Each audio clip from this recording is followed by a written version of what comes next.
नमस्कार दोस्तों, स्वागत है आप सभी का आपके अपने चैनल उत्तरापथ क्लास में। दोस्तों, आज का विषय नेशनल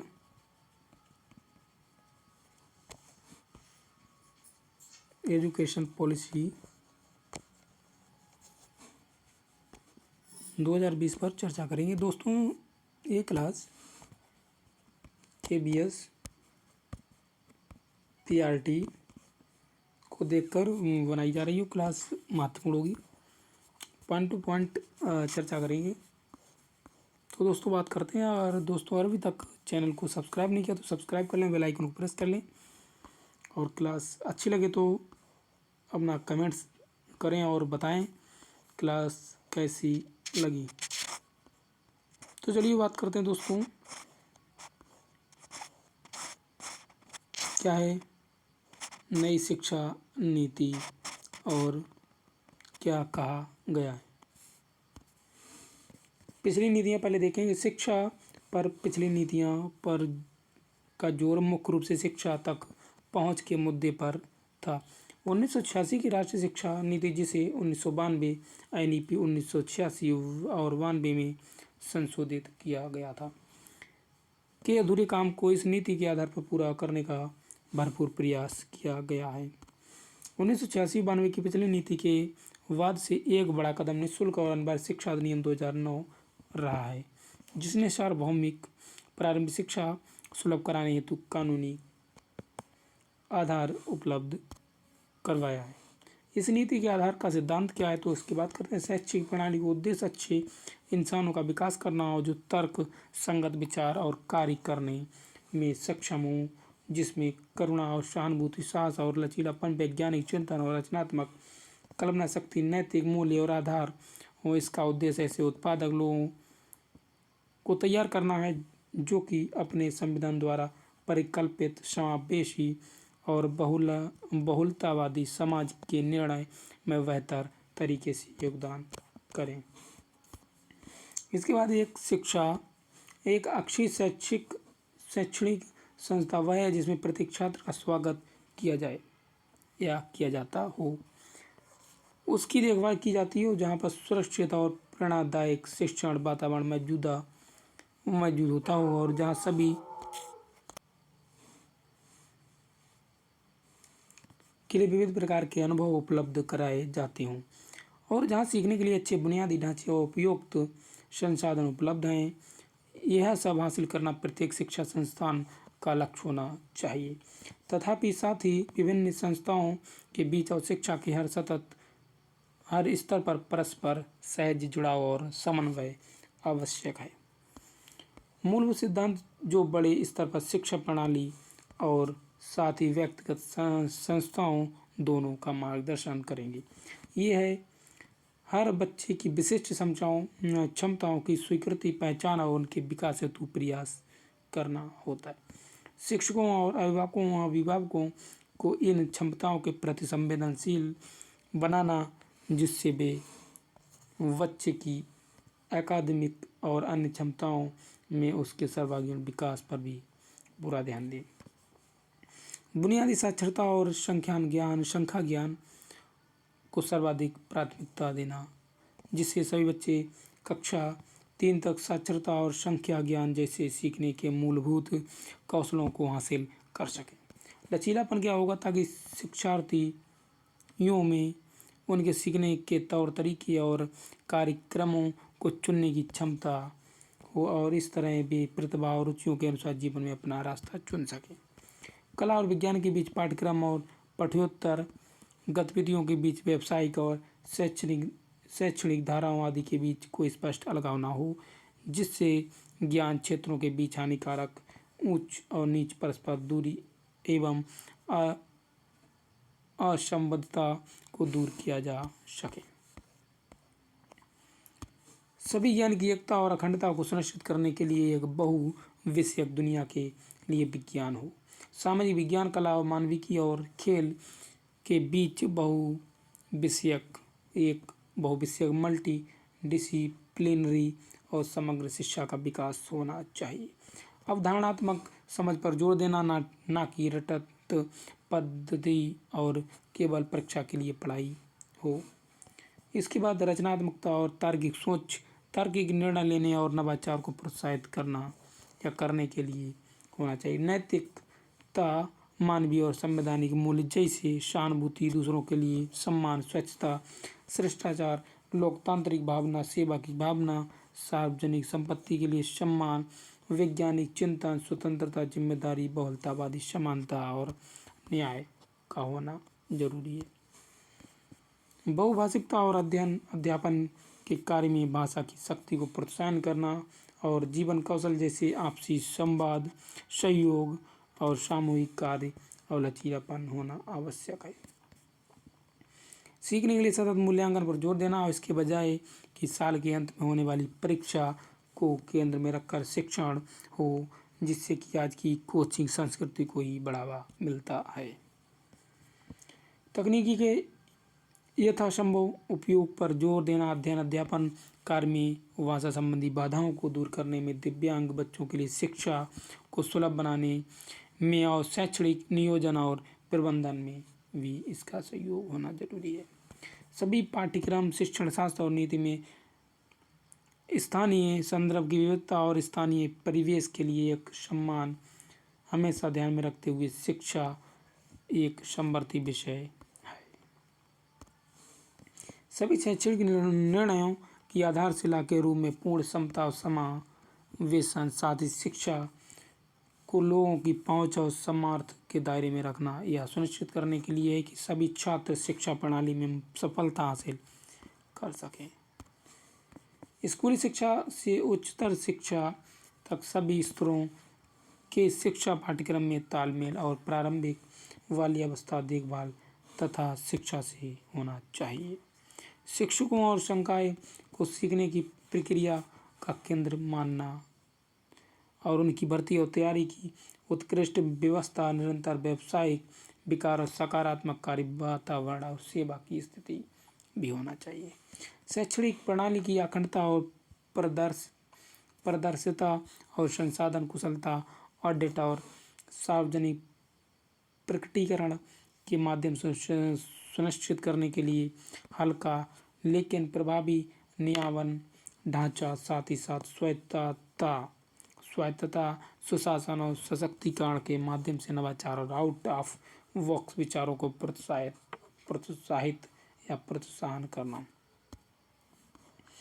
गुणवत्तापूर्ण शिक्षा और विकास के लिए उत्कृष्ट स्तर का शोध होना चाहिए। शैक्षिक विशेषज्ञों द्वारा निरंतर अनुसंधान और नियमित मूल्यांकन के आधार पर प्रगति की सतत समीक्षा होना अनिवार्य है। भारतीय जड़ों और गौरव से बंधे रहना और जहाँ प्रासंगिक लगे वहाँ भारत की समृद्ध और विविध प्राचीन और आधुनिक संस्कृति और ज्ञान प्रणालियों और परंपराओं को शामिल करना और उससे प्रेरणा पाना आवश्यक है। राष्ट्रीय शिक्षा नीति 2020 में कहा गया है कि शिक्षा एक सार्वजनिक सेवा है। गुणवत्तापूर्ण शिक्षा तक पहुँच को प्रत्येक बच्चे का मौलिक अधिकार माना जाना चाहिए। एक मजबूत जीवंत सार्वजनिक शिक्षा प्रणाली में पर्याप्त निवेश है, साथ ही सच्चे परोपकारी निजी और सामुदायिक भागीदारी को प्रोत्साहन और सुविधा होना चाहिए। इस शिक्षा का विजन क्या है तो वो भी देखते हैं। शिक्षा का विजन भारतीय मूल्यों को विकसित शिक्षा प्रणाली है जो सभी स्तर उच्च गुणवत्ता और शिक्षा उपलब्ध करा के और भारत को वैश्विक ज्ञान महाशक्ति बनाकर भारत की एक जीवंत और न्याय संगत ज्ञान समाज में बदलने के लिए प्रत्यक्ष रूप से योगदान करेगी। नीति में परिकल्पित है कि हमारे संस्थानों और पाठ्यचर्या और शिक्षा विधि छात्रों में अपने मौलिक दायित्वों और संवैधानिक मूल्यों, देश के साथ जुड़ाव और बदलते विश्व में नागरिक की भूमिका और उत्तरदायित्व की जागरूकता उत्पन्न करे। नीति का विजन छात्रों में भारतीय होने का गर्व न केवल विचार में बल्कि व्यवहार, बुद्धि और कार्यों में भी, साथ ही ज्ञान, कौशल, मूल्यों और सोच में भी होना चाहिए, जो मानवाधिकारों, स्थायी विकास और जीवन यापन तथा वैश्विक कल्याण के लिए प्रतिबद्ध हो, ताकि वे सही मायने में वैश्विक नागरिक बन सकें। आगे के स्कूल क्या है और शिक्षा यह नीति वर्तमान की 10+2 वाली स्कूली व्यवस्था को 3 से 18 वर्ष के सभी बच्चों के लिए पाठ्यचर्या और शिक्षण शास्त्रीय आधार पर 5+3+3+4 की एक नई व्यवस्था में पुनर्गठित करने की बात करती है। जैसे कि यहाँ दी गई आकृति में दिया गया है कि अध्याय 4 में भी इस पर विस्तृत विवरण दिया गया है। इसमें कहा गया है कि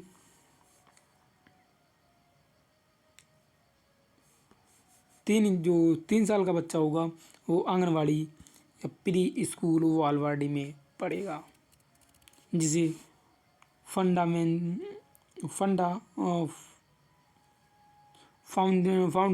फाउंडेशन बैच कहते हैं, या बैच या क्लास कहा जाएगा।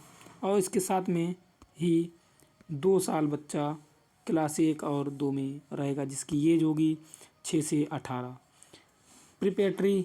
प्रीपेटरी में इसका एज जो होगा 3 साल नहीं, तीसरी स्टेज जो है 3 स्टेज। प्रीपेटरी में क्लास 3 से 5 तक रहेगा, उसकी एज जो रहेगी वो 18, 8 से 11 के बीच में रहेगी।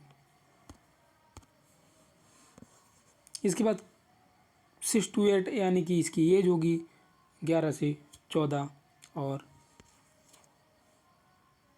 क्लास 9 to 12 जिसे सेकेंडरी कहा है उसकी एज 14 से 18।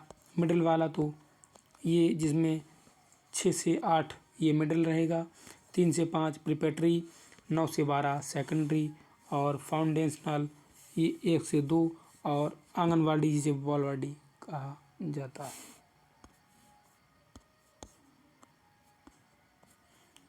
पिछला जो ढांचा था वो 10+2 था,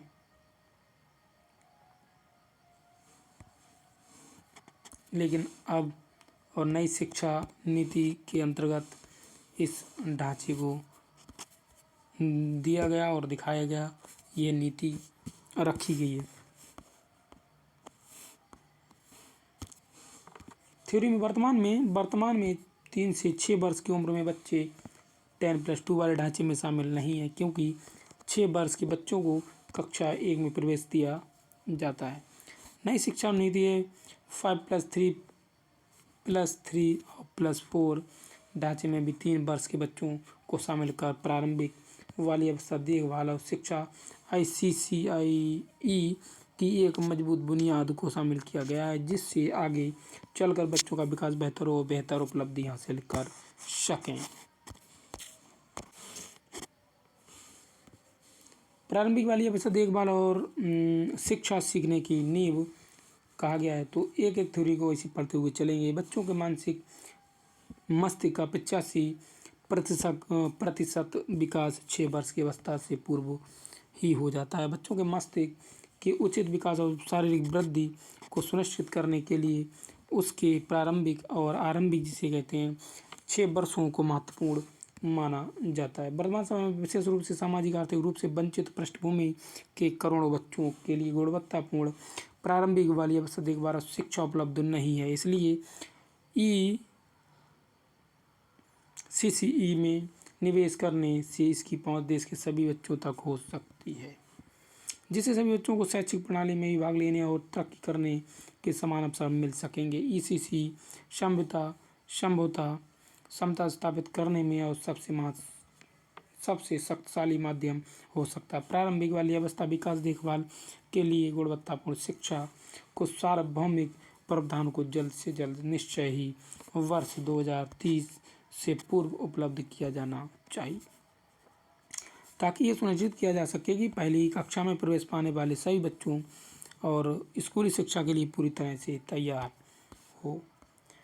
ICCE में मुख्य रूप से लचीली बहुआयामी बहुस्तरीय खेल आधारित गतिविधि आधारित और खोज आधारित शिक्षा को शामिल किया गया, जैसे अक्षर, भाषा, संख्या, गिनती, रंग, आकार इंडोर एवं आउटडोर खेल सहयोगी पहेलियाँ और तार्किक सोच समस्या सुलझाने की कला, चित्रकला, पेंटिंग, अन्य दृश्य कला, शिल्प, नाटक, कठपुतली, संगीत तथा अन्य गतिविधि को शामिल करते हुए इसके साथ अन्य कार्य जैसे सामाजिक कार्य, मानवीय और संवेदना, अच्छे विवाह, शिष्टाचार, नैतिकता, व्यक्तिगत और सार्वजनिक स्वच्छता, समूह में कार्य करने और आपसी सहयोग को विकसित करने पर भी ध्यान केंद्रित किया गया। आईसीसी का समग्र उद्देश्य बच्चों को शारीरिक भौतिक विकास, संज्ञानात्मक विकास, समाज संवेगात्मक, नैतिक विकास, सांस्कृतिक विकास, संवाद के लिए प्राथमिक भाषा साक्षरता और संज्ञानात्मक ज्ञान के विकास में अधिकतम परिणामों को प्राप्त करना रखा गया।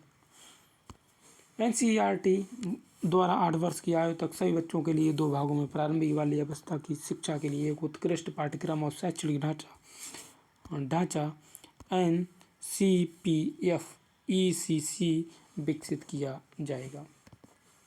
अर्थात 0 से 3 वर्ष के बच्चों के लिए एक सब फ्रेमवर्क और 3 से 8 वर्ष के लिए एक अन्य सब फ्रेमवर्क का विकास किया जाएगा। उपरोक्त है कि दिशा निर्देशों के अनुसार आईसीसी राष्ट्रीय और अंतर्राष्ट्रीय नवाचार एवं सर्वोत्तम प्रथाओं पर नवीनतम शोध को शामिल करेगा, विशेष रूप से उन प्रथाओं को जो भारत में कई शताब्दी में बाल्य अवस्था की शिक्षा के विकास के लिए समृद्ध हैं और वे स्थानीय परंपराओं में विकसित हुई हैं, जिनमें कला, कहानियाँ, कविता, खेल, गीत और बहुत कुछ शामिल है। इन सभी को मुख्य रूप से शामिल किया जाएगा। शिक्षा का यह मॉडल माता पिता दोनों के साथ प्रारंभिक बाल्यावस्था देखभाल और शिक्षा के लिए भी एक मार्गदर्शक के रूप में कार्य करेगा। पूरे देश में चरणबद्ध तरीके से उच्चतर गुणवत्ता और वाले आईसीसी संस्थाओं के लिए सार्वभौमिक पहुंच सुनिश्चित करना और बेहद लक्ष्य होना, पिछड़े जिलों और अन्य उन क्षेत्रों पर विशेष ध्यान और प्राथमिकता देनी होगी जो सामाजिक और आर्थिक रूप से पिछड़े हैं। विस्तृत रूप और सशक्त ईसीसी संस्थाओं द्वारा ईसीसी प्रणाली को लागू किया जाएगा, जिसमें पहले से काफ़ी विस्तृत और सशक्त रूप से अकेले चल रहे आंगनबाड़ियों के माध्यम से प्राथमिक विद्यालयों के साथ स्थित आंगनबाड़ियों के माध्यम से पूर्व प्राथमिक विद्यालय जो कम से कम 5 से 6 वर्ष पूरा करेंगे।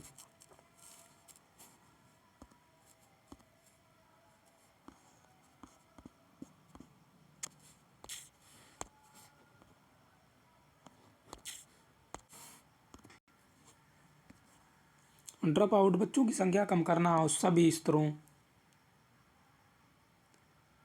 पर शिक्षा की सार्वभौमिक पहुंच सुनिश्चित करना।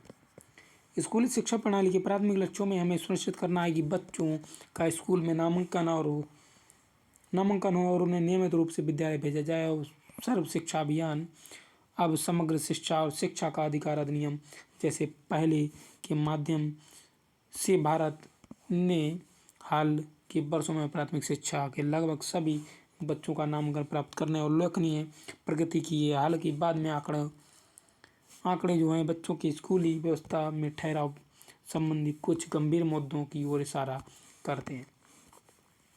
कक्षा 6वीं से 8वीं का GIR 90 यानी 1 पॉइंट कम है 100% में 90.9% है, जबकि कक्षा 9 से 10 और 11 से 12 के लिए क्रमशः लगभग 79.3% और 56.5% है। यह आंकड़े यह दर्शाते हैं कि किस प्रकार से कक्षा 5 और विशेष रूप से कक्षा 8 के बाद नामांकित छात्रों का एक महत्वपूर्ण अनुपात शिक्षा प्रणाली से बाहर होता जा रहा है। वर्ष 2011-12 17-18 में NSSO के 75वें राउंड हाउस होल्ड सर्वे के अनुसार 6 से 17 वर्ष के बीच की उम्र के विद्यालय न जाने वाले बच्चों की संख्या 3.22 करोड़ है। इन बच्चों को यथासंभव पुनः शिक्षा प्रणाली में शीघ्र वापस लाना देश की सर्वोच्च प्राथमिकता होगी और इसके साथ ही 2030 तक प्री स्कूल से प्राथमिक स्तर में 100% सकल नामांकन अनुपात प्राप्त करने के लक्ष्य के साथ आगे बढ़ना होगा। भविष्य के छात्रों का ड्रॉप आउट दर भी कम करना होगा और पूर्व प्राथमिक से कक्षा 12 तक की शिक्षा, व्यावसायिक शिक्षा सहित देश के सभी बच्चों को सार्वभौमिक पहुंच और अवसर प्रदान करने के लिए एक ठोस राष्ट्रीय प्रयास किया जाएगा। स्कूलों में पाठ्यक्रम और शिक्षण शास्त्र अधिगम समग्र, एकीकृत और आनंददायी और रुचिकर होना चाहिए। 5+3+3 और +4 के लिए नए डिजाइन के में स्कूल पाठ्यक्रम और शिक्षण शास्त्र को पुनर्गठित करना। स्कूली शिक्षा के पाठ्यक्रम और शैक्षणिक ढांचे को पुनर्गठित किया जाएगा ताकि 3-8 और -8 11 और 11 से 14, ये उम्र की बात करता, माइनस नहीं है। 3 से 8, 8 से 11 और 11 से 14 और 14 से 18 की उम्र के विभिन्न पड़ावों पर विद्यार्थियों के विकास की अलग अलग अवस्थाओं के मुताबिक उनकी रुचियों और विकास की ज़रूरतों पर समुचित ध्यान दिया जा सके। इसलिए स्कूली शिक्षा के लिए पाठ्यक्रम और शैक्षणिक ढांचे और पाठ्यक्रम रूपरेखा एक 5+3+3 और +4 डिजाइन से मार्गदर्शित होगी, जिसके तहत क्रमशः फाउंडेशनल स्टेज 2 भागों में अर्थात आंगनबाड़ी प्री स्कूल से 3 साल, प्राथमिक और स्कूल में कक्षा 1 से 2 में 2 साल तक और 3 से 8 वर्ष के बच्चों सहित प्रिपरेटरी स्टेज जिसे कक्षा 3 से 5, 8 से 11 वर्ष के बच्चों सहित मिडिल स्कूल स्टेज कक्षा 6 से 8 वाले जो हैं वो 11 से 14 वर्ष के बच्चों सहित होंगे और सेकेंडरी जो स्टेज होगी वो 9 से 12, जो 2 फेज़ों में, यानी पहले फेज़ में 9 से 10 और दूसरों में 11 से 12-14 वर्ष के बच्चों सहित शामिल होगा।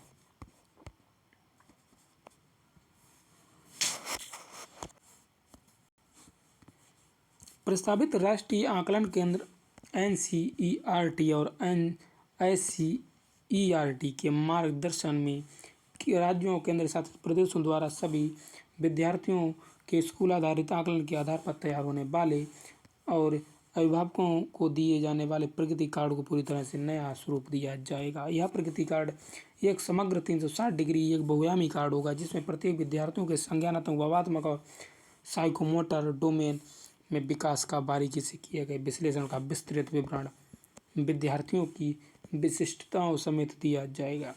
इसमें स्वमूल्यांकन, सहपाठी मूल्यांकन, प्रोजेक्ट कार्य और खोज आधारित अध्ययन में प्रदर्शन, क्विज, रोल प्ले, स्कूल समूह कार्य, पोर्टफोलियो आदि शिक्षक मूल्यांकन सहित शामिल होगा। यह समग्र प्रगति कार्ड घर और स्कूल के बीच एक महत्वपूर्ण कड़ी बनेगा। यह माता पिता शिक्षक बैठकों के साथ साथ अपने बच्चों की समग्र शिक्षा और विकास में माता पिता को सक्रिय रूप से शामिल करने के लिए होगा।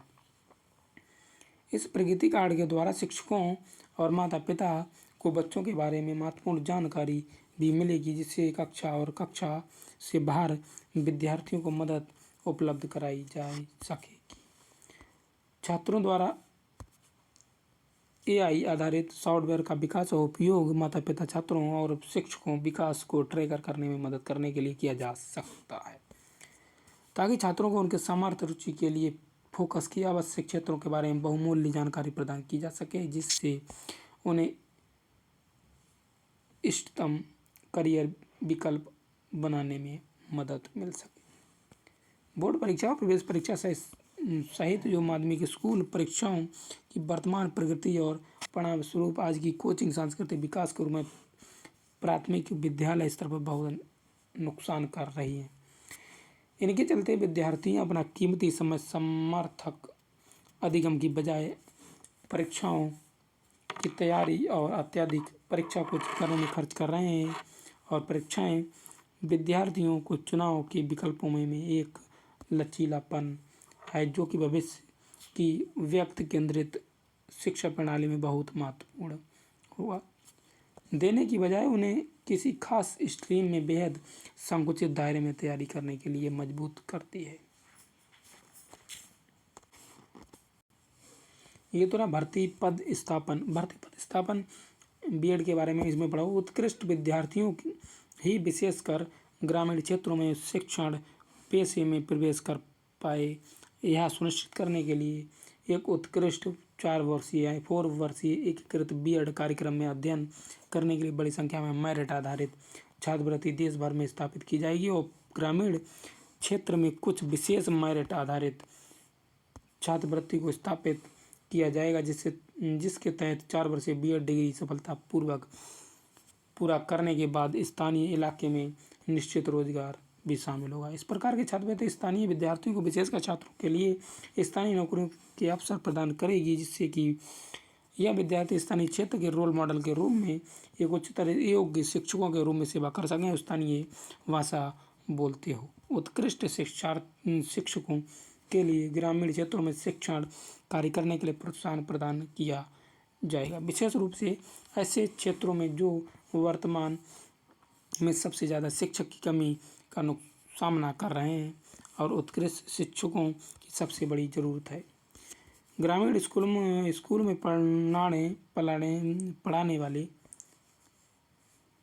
पढ़ाने के लिए एक प्रमुख प्रोत्साहन स्कूल परिसर में या उसके आसपास स्थानीय आवास का प्रावधान होगा और ग्रामीण क्षेत्रों में स्थानीय आवास रखने में मदद करने के लिए आवास भत्ते में वृद्धि होगी। शिक्षक और समुदाय के बीच संबंध बने और वह अपने समुदाय से जुड़ा रहे,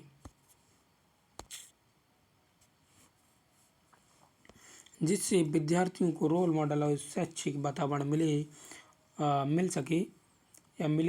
इसे सुनिश्चित करने के लिए अत्यधिक शिक्षक स्थानांतरण की हानिकारक प्रैक्टिस पर रोक लगाई जाएगी और राज्य केंद्र शासित प्रदेश सरकारों द्वारा निर्धारित तरीके से स्थानांतरण बहुत ही विशेष परिस्थितियों में किया जाएगा। इसके अलावा पारदर्शिता बनाए रखने के लिए स्थानांतरण एक ऑनलाइन सॉफ्टवेयर आधारित व्यवस्था की जाएगी। शिक्षक पात्रता परीक्षा, जिसे टीटी कहा जाता है, सामग्री और शिक्षा शास्त्र दोनों के संदर्भ में बहुत परीक्षक सामग्री को विकसित करने के लिए मजबूत किया जाएगा। बेहतर परीक्षण सामग्री को विकसित करने में मजबूत किया जाएगा और स्कूल शिक्षा के सभी स्तरों, बुनियादी, प्रारंभिक, मिडिल और माध्यमिक शिक्षकों को शामिल करते हुए एक टीटी का विस्तृत किया जाएगा। विशेष शिक्षकों की भर्ती प्रक्रिया में उनके संबंधित विषयों में प्राप्त टीटी या एनटीए परीक्षा के अंकों को भी शामिल किया जाएगा। शिक्षण के प्रति जोश और उत्साह को जांचने के लिए साक्षात्कार या कक्षा में पढ़ाने की प्रदर्शन करना स्कूल या स्कूल कॉम्प्लेक्स में शिक्षक भर्ती प्रक्रिया का एक अभिन्न अंग होगा। इन साक्षात्कारों का उपयोग स्थानीय भाषा में शिक्षण में सहजता और दक्षता का आकलन करने के लिए किया जाएगा, जिससे प्रत्येक स्कूल कॉम्प्लेक्स में कम से कम कुछ शिक्षक हों जो स्थानीय भाषा छात्रों की अन्य प्रचलित घरेलू भाषाओं में छात्रों के साथ बातचीत कर सकें। शिक्षकों को भी टीटी और कक्षा में पढ़ाने का प्रदर्शन होना चाहिए। साक्षात्कार और स्थानीय भाषा के ज्ञान के माध्यम से समान रूप से योग्य होना चाहिए।